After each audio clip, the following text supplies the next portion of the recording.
श्री ओम करणी, श्री ओम करणी, श्री ओम करणी, श्री ओम करणी। नमस्कार। माता जी के परवाड़ों में आज एक ऐसा परवाड़ा सामने आ रहा है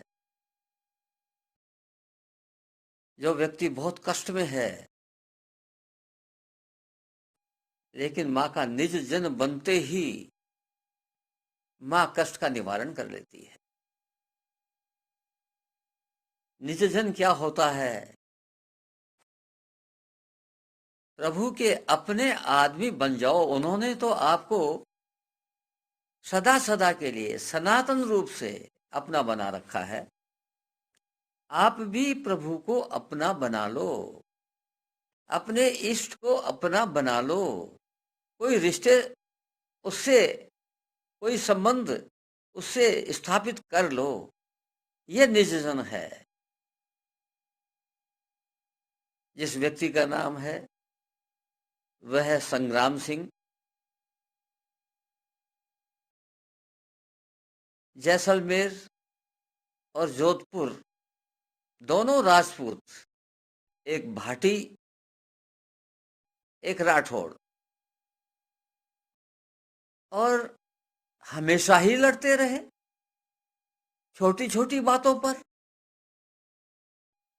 ऐसा ही एक स्थान है इन दोनों की सीमा पर, शिरडा गांव है। छोटा सा गांव, छोटी सी जागीर। संग्राम सिंह वहां का जागीरदार था।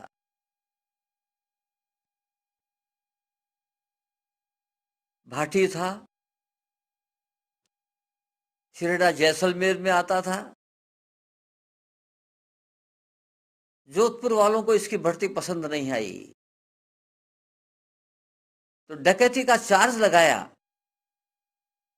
और पकड़ करके ले गए अपने यहां पर काल कोठरी में डाल दिया। काल कोठरी उस जमाने की, लोग बाग इस नाम से ही डरते थे। मच्छर खाएंगे, ओढ़ने बिछाने को कुछ नहीं होगा, रूखा सूखा खाने को मिलेगा। तिल तिल करके आदमी घुट घुट करके मरता है। कोई वेंटिलेशन नहीं। ऐसी काल कोठरी जिसमें कोई उजाला, कोई रोशनी का नाम नहीं। ऐसी काल कोठरी 6 महीने तक पड़ा रहा। अब मां की याद आती है,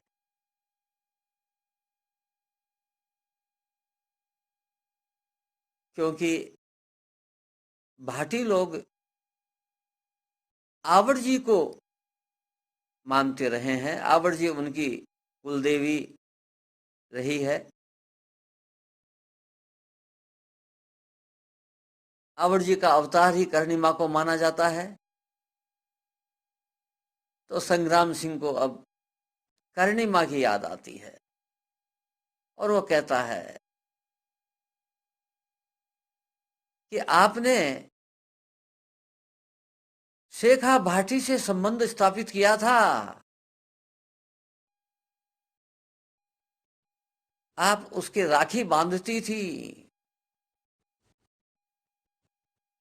धर्म का भाई बनाया था। मैं भी भाटी हूं, इस नाते आप मेरी बुआ हुई। आपका भतीजा कालकोट में पड़ा पड़ा सड़ रहा है। दया करो मां, दया करो बुआ, दया करो, दया करो। बस एक ही लगन लगी। भयंकर दुख में जब होता है आदमी तो प्रभु बहुत नजदीक आ जाते हैं उसके। इसीलिए कुंती ने, जो कि महाभारत की एक पात्र है, भगवान कृष्ण से क्या मांगा कि प्रभु मेरे को कष्ट दीजिए, क्योंकि आप कष्टों में हमारे नजदीक रहते हैं। तो अच्छे अच्छे भक्त भी ये अनुभव करते हैं कि जब हमको कोई कष्ट होता है तो प्रभु हमारे ज्यादा नजदीक रहते हैं। उसने, संग्राम सिंह ने अनुभव कर लिया कि भुआ अब मेरे बहुत नजदीक आ गई है। रात दिन भुआ भुआ पधारो, कष्ट निवारो। अब भुआ से कैसे रहा जाएगा? भतीजा पुकारे और भुआ चुप रह जाएगी, शांत रह जाएगी? तुरंत त्रिशूल हाथ में लेकर प्रकट होती है। ताले तोड़ने नहीं पड़ते, किवाड़ खोलने नहीं पड़ते, अपने आप ताला टूट जाता है, किवाड़ खुल जाते हैं, संग्राम मुक्त हो जाता है, मां के चरणों में पड़ जाता है। मां उसको लेकर शिरड़ा आ जाती है और वहां से अंतर्धान हो जाती है। इस प्रकार शिरड़ा में आकर के संग्राम सिंह बहुत प्रसन्न होता है, गांव वालों को सारी बातें बताता है, गांव वाले प्रसन्न हो जाते हैं, आनंदित हो जाते हैं। माँ की घर घर में पूजा होने लगती है, बुआ के नाम से सब लोग जानते हैं। अब भाटी लोग करणी माँ को बुआ के नाम से जानते हैं, बुआ कहना शुरू कर देते हैं। जरा भी संकट होता है तो अब बुआ को पुकारते हैं। बुआ तो हमेशा हाजिर ही रहती हैं। माँ जितनी जल्दी आती हैं उससे ज्यादा जल्दी बुआ आती है। राव शेखा को बीरा माँ ने खुद ने कहा था, उसने पहले माँ को बहन नहीं कहा, बहन नहीं बनाया। बाई बुआ करणी माँ ने जबकि छोटी उम्र की थी तो बीरा कह करके उसको भाई बनाया था। इस प्रकार से प्रभु से निज जन संबंध कोई न कोई स्थापित कर लो और प्रभु के बन जाओ।